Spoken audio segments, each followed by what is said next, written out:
Growing up, discussions weren't abundant about mental health. My issues started at such a young age. My mum was straight on them and identifying what was kind of going on. But doctors always rule it out, saying she's going through a phase. She's just going through a phase. Oh, she's going through a phase. And I mean, it's been a pretty long phase. It's definitely not stopped. So I was really lucky that my parents were pretty switched on to it. And even with their awareness, I still fell through the loops time and time again with it. I had quite a long stay in hospital. The general clinic ended up being, I think, 8 weeks. Again, my memory is just so vague of the whole situation because that's a part of the brain that doesn't need to work to keep you surviving.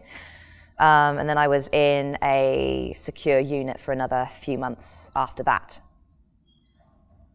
People used to say to me, "Em, you look really well." And all that said to me was, "Cool, you put on some body fat." And of course I had. When I got taken in, I was the teeniest, weeniest little thing. And I remember saying to my mum, and my daddy, sat on the hospital bed, begging them to help me just before I started eating again. I wanted to be able to fit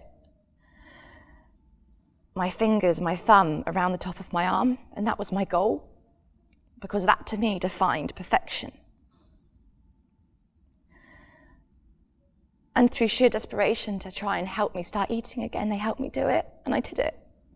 And I could fit that around the top of my arm. I can't even get it around half now. I can just about get it around my wrist. But that, for me, was the measurement of where I wanted to be before I started getting better. And you have to try and level with the people you're talking to, because when they are a low weight, they become irrational. And you can't reason with somebody who is in such a low weight state that actually all their survival techniques, they start to go out the window. They lose all capacity to feel emotion. You find something funny, but you can't laugh. You find something sad, but you can't cry. You're just this zombie state. So you have to try and tap into them in any way you can and focus on the things that are going to make them feel good. But trying to communicate to somebody who has that voice in their head that is so loud sometimes, that they need to eat, to live, to fuel their body, to feel good, to be able to do things like run, play, skip, jump, go to the theme park, enjoy life with friends, enjoy some time at the beach. You can't do that if you're poorly and if you're not putting fuel in your body, because you don't enjoy it, because you go into that zombie-like state where you just physically can't enjoy something. The body starts to shut down all unnecessary processes just to keep the heart beating and the lungs going. The tiniest comment can have such a catastrophic effect.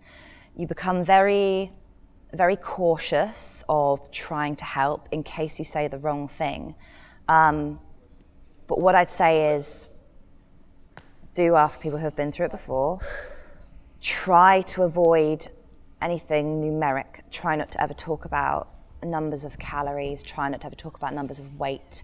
Always try and focus on their mental well-being and how they feel, and nutrition for the brain. And instead of ever, when you're talking about food with them, bring it around to feeding their mind vitamins to make their eyes sparkly, vitamins to make their hair shiny and their skin glow, to make them feel good in themselves.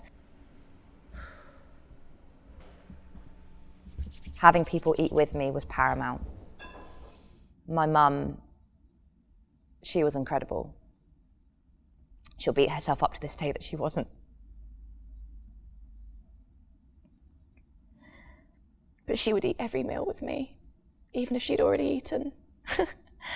So she put her own feelings of herself aside just to eat with her little girl. And it's incredible, even now, even if I know Even if I know my partner's already had dinner, there's a part of me, even though I know I have to eat to fuel my body, I'm an athlete, for Christ's sake, there's a part of me that will really struggle to eat on my own.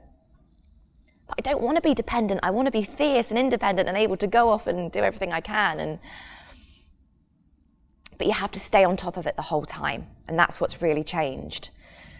The moment you take your finger off the pulse with an eating disorder is the moment you start to slip back into old patterns.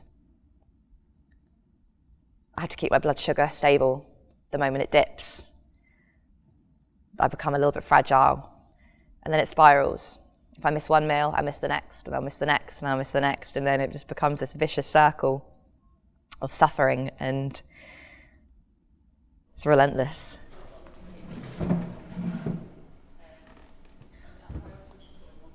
I definitely used to use exercise as a weapon within the eating disorder. So they go hand in hand, right? There's the big crossover of all the different things like exercise addiction, bulimia, anorexia, these kind of things. And it was a very unhealthy relationship until I discovered functional fitness. And instead of the focus being on aesthetics, where it was in the Globo gym that I was part of up the road, it was on what you could do. And the effort you put in, and the drive, and God knows I'm a driven person. And if you're driven, you will strive to be the best at anything you put your mind to. I mean, don't get me wrong, it wasn't an instant fix at all. It was up and down, and I regularly still abused the volume of the workout to satisfy that voice in my head and keep her quiet. But soon it became about what I could do. And I started to realise that I couldn't do what I wanted to do and be who I wanted to be if I didn't put the correct fuel in. I mean, I do still worry that I use exercise as a weapon and an excuse to weigh and measure my food and watch what I eat, but not nearly to the same extent. I use it in a different way. So when I'm suffering on a bike, I'll think to myself, come on in. You had that lovely bowl of porridge this morning with banana. You've got all that potassium and those vitamins in there. It's fueling your body. It's going to make you feel good. Tap into that. Come on, tap into that. Use that in your legs. And so it is helping me to channel it better. And I'm starting to really love how I look because it's a reflection of the hard work I've put in. It's finding things to keep you mentally free and using your fitness for good and testing yourself, pushing your limits, not being afraid to fail, and allowing yourself to fail, picking yourself up again can be one of the most liberating sensations when you struggle with your mental health, because you're proving to yourself time and time again that, yeah, you're getting knocked off that board, you're getting swallowed by that wave, but you're going to turn your board around, push yourself back up, and go again. Just like in life. We fail, we learn, we rebuild, and we go again. Okay. Next. Do I mention the trauma at 9 years old? I guess I have to, really. I don't have to go into detail, obviously. Once it's out there, it's out there.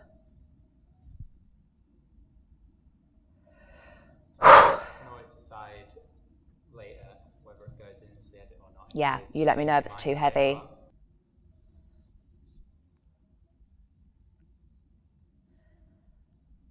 I become really protective of kids, I think because of the trauma I experienced when I was quite young. Because I was so into my theatre and massively overly confident to compensate for the insecurities that I had. I came across as being far more open and outgoing than I realised I was. Like, you can always join the dots up looking back, right? But I was only 9, which is pretty young.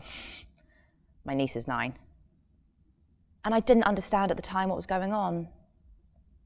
I understood what the birds and the bees were, the bits that your PSHE classes leave out. They tell you all the stuff that you need to know about reproduction, but they don't tell you all the other things. And so if you don't know that those things are in existence, then how can you protect yourself? And it went on for so long that it just became the norm. I knew that it had affected me very deeply psychologically. But I don't think I understand how it had affected me at those younger ages before I actually understood what had been happening, if that makes any sense. It's really hard to describe it. I guess with a lot of trauma, you block out what has happened because that's how we survive. But there comes a point where you can't block it out anymore, and you have to face it. But that's so terrifying. And it took me until I was in my mid-20s to be able to sit down with somebody and talk about what had happened. And even now, I still say I encouraged it. But I was 9. But at least now, what I can do is use the experience to try and help others and do some good. And I hope that by opening up and speaking about it and going on to work with the project I'm so fortunate to be able to go and work for is going to help other people and help other people protect other people. And through awareness, we can become so much stronger together. Post-traumatic stress disorder is a very real and a very debilitating thing. And at the same time as getting my autistic diagnosis is when they said that you've been suffering with PTSD all this time, which is potentially what caused the anorexia. So it's a lovely big mixing pot of things to have to address, but a lot of mental health issues have overlapping elements, which is why they're so complicated to treat. So I am in the very early stages of working on a project that is backed by a phenomenal charity called Parks, which is the Portsmouth Abuse Rape Crisis Service. They help all victims of abuse, sexual abuse and harassment throughout the Portsmouth area. But we're working on a project where we are going to have specialist facilities where there are personal trainers who are trained in how to cope with victims of abuse, trauma survivors. Because in a gym scenario, there's going to be a lot of triggers if you've gone through that form of trauma. People having to spot you, talk about your physicality, your physiology. So it's hyper important that there is awareness. And when you look at people who have been through sexual harassment and abuse, and if you also include public sexual harassment in that, women alone, that's just 1 in 3 women. Think about how many women are in your gym. That's a lot of people who have been through that and experienced that form of trauma, regardless of the degree and the level of the severity. It shouldn't happen to anyone. We definitely need to keep talking about mental health. I'm so grateful that it is gaining so much momentum and people are talking about it more. There's one thing I'm not okay with, and that's this phrase, it's okay not to be okay. Because whilst it's okay to not, it's normal to not feel okay. But that doesn't mean you should allow yourself to stay in that state. Reach out and ask for help. So I'd say it's okay not to be okay, but please don't stay that way. Every single time one more person opens up about their struggle, it's an opportunity for them to tap into more people who might need to hear it. So the more people that speak out, the more people they're going to reach. I guess feeling good is just as infectious as any other disease, right? I feel like smiling. We are stronger together. We are Myprotein.